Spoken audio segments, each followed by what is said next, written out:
Edu Gaspar contacts Emi Buendia and Max Aarons. The Norwich duo of Emi Buendia and Max Aarons have ripped apart the championship this season. And with Arsenal looking for an extra bit of creativity and a new right back, what moves has Arsenal technical director Edu Gaspar made in terms of potential transfers? Also, what is the latest on the future of Joe Willock? So much to discuss, so let's get straight into today's video.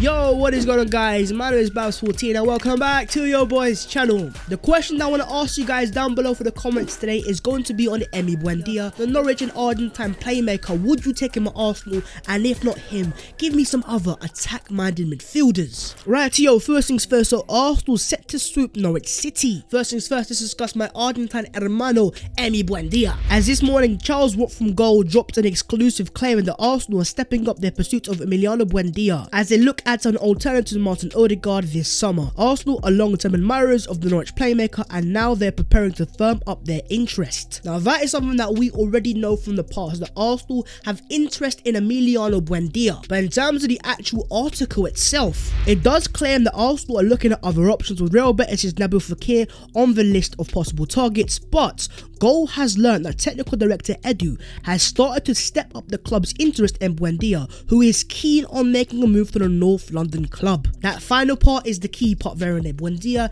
He's open and he is keen to move into the Emirates Stadium. He wants to come to Arsenal. And also in terms of Edu Gaspar, the Arsenal technical director, this guy is working in coordination with Mikel Arteta, and it's him and Arteta who are in charge of the Arsenal transfers. And so with Edu stepping up the pursuit of Buendia, it tells to me that he's probably got in contact with the agent, the representatives and the club, and almost starting to figure out how can we make this deal happen. And as you can see here, in 39 appearances, 15 goals and 17 assists, more than any other player in the championship, Arsenal are in need of that creative spark in midfield, the guy who can make the chances, get the goals and get the assists. Right, yo, hold it right there. Before we proceed to the next part of the video, if you guys can go down there and smash a like on the video, and also do not forget to subscribe to your boy if you are new to the channel. We are very close to 40,000 subscribers. It's free of charge, it's very quick, make your boy stay, and let's move.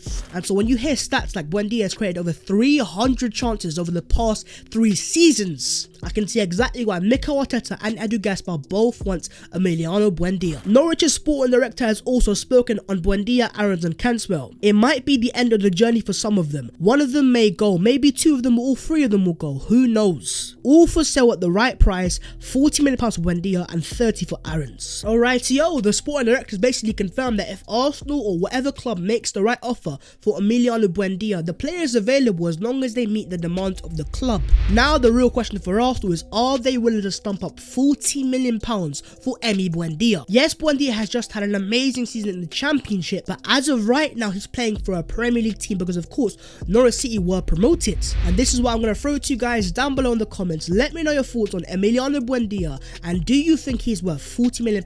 And if not, what price do you think the Argentine attacking midfielder is actually worth? Give me some figures down below in the comments. But as the Norwich sporting director has also claimed there, what about Max Aarons? Well, according to sports journalist Freddie Paxton, who works for reliable Guardian Sport, he has claimed that Arsenal are keen on signing Norwich right back Max Aarons. The club has had interest for a few years but will look to compete with a number of teams who are looking at him, including Spurs, to do a deal this summer. News comes as Arsenal consider a long-term replacement for Hector Bellerin. And it is also worth noting, in terms of Max Aarons and his agent, it's also the son of ex-Arsenal director David Dein. Now what relationship we have with those guys I'm not quite sure of, but ultimately if Arsenal want to make a deal happen, as Norwich has said there, the player is available. The question again for Arsenal is going to be though, is Max Aarons worth £30 million?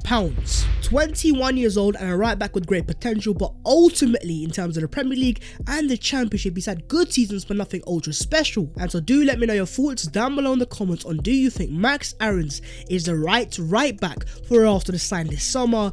If not, give me some other right backs that you would like to see Arsenal sign. For the Fabrizio Romano on Martin Odegaard's future, he is happy with Arsenal's life. Odegaard is really happy, but he's on loan without a buy option. He's waiting to understand what happens with Zidane. Let's see what happens with his future between Arsenal and Real Madrid. Now in terms of the future of Zidane, it looks like he is going to leave Real Madrid at the end of the season. Then if a new manager comes into Real Madrid who likes Martin Odegaard, who wants to play him, then I think Martin Odegaard's future is away from Arsenal Football Club. But as Fabrizio points out very well, Odegaard is happy with life at Arsenal. And so what that could mean is maybe Odegaard might be convinced that Arsenal is the place for him in terms of the long term, and then therefore leaving Real Madrid. And since making his Premier League debut, Martin Odegaard has created more chances with 17 than any other Arsenal player, with the assist to Gabriel Martinelli against Crystal Palace his first assist in that competition. Now I understand that one assist isn't the most promising, but ultimately that pass yesterday showed to me the quality of Martin Odegaard. And we cannot forget this guy is still only 22 years of age.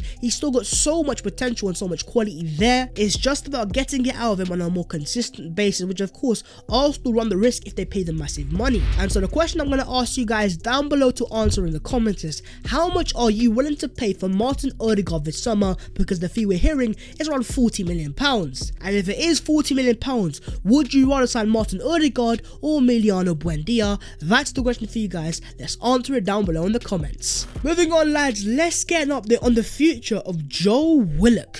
Because my brother on loan at the Geordie land, Newcastle United, has done it again with another goal. 21 years of age, Joe Willock is the youngest player to score in 6 consecutive Premier League appearances in the competition's history. My brother is breaking records left, right and centre in the Premier League for a team in Newcastle who are fighting relegation. But it does beg the question, does he have a long-term future at Arsenal Football Club? Well, Joe Willock himself has said, I'm not sure. I need to have a conversation and see what is the best move for me. I've made friends for life and I made a really big connection with the fans. It's one of my options and I'm going to consider it. So Joe Willock is saying that he's open to all prospects, but ultimately Newcastle and Joe Willock are forming a sort of bond and relationship that you just can't break like that. And today the Telegraph have claimed Newcastle United will make an offer to Arsenal to turn Joe Willock's loan into a permanent move, and are increasingly confident the player is ready to leave London. I think the question for Arsenal is, how much are we willing to accept? Because as Fabrizio Romano points out here, Joe Willock continues to score goals with Newcastle and Arsenal have a clear position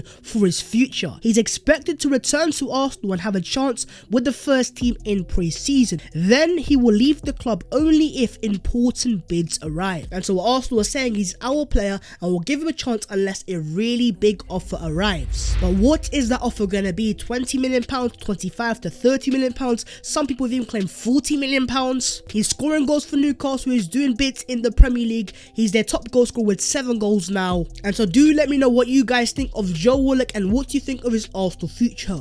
Would you keep him this summer or would you sell him and cash in on the asset? And if so, how much money are you guys looking for? Fabrizio has also given an update on Willian, saying Willian is going to leave Arsenal. He wants to leave Arsenal, open to selling him. They need to wait for some proposals, but there's a feeling around Willian that he is leaving this season. He has a lot of opportunities to leave. We can get a confirmed, here we go, that Willian is set to leave Arsenal, and the club that we're hearing that wants him the most is Inter Miami from the MLS. But one thing I'd love to know your thoughts on is, do you want to let Willian go on a free, or are you looking for a transfer value? And if so, how much do you think Arsenal can get for Willian in terms of money? And moving on, let's get into the other Arsenal news today. First things first, Dennis Bergkamp, the Arsenal legend, has spoken on Daniel Ek's takeover bid. Bergkamp has said, we can't force anyone to sell. I understand that in addition to the offer, Daniel has reached out twice to Josh Kroenke and his bankers. Whatever Kroenke's intentions are, it would be good if at least they had a conversation with each other. In the interest of the club, regardless, Daniel is not a quitter and neither are we football boys. So Dennis Bergkamp, Thierry Henry, Patrick Vieira and Daniel Ek are claiming we are here to stay. But one thing that is very interesting is now Dennis Bergkamp and Daniel Ek have both confirmed they negotiate with Josh Kroenke and not Stan Kroenke. And does that kind of confirm the guy that's running Arsenal right now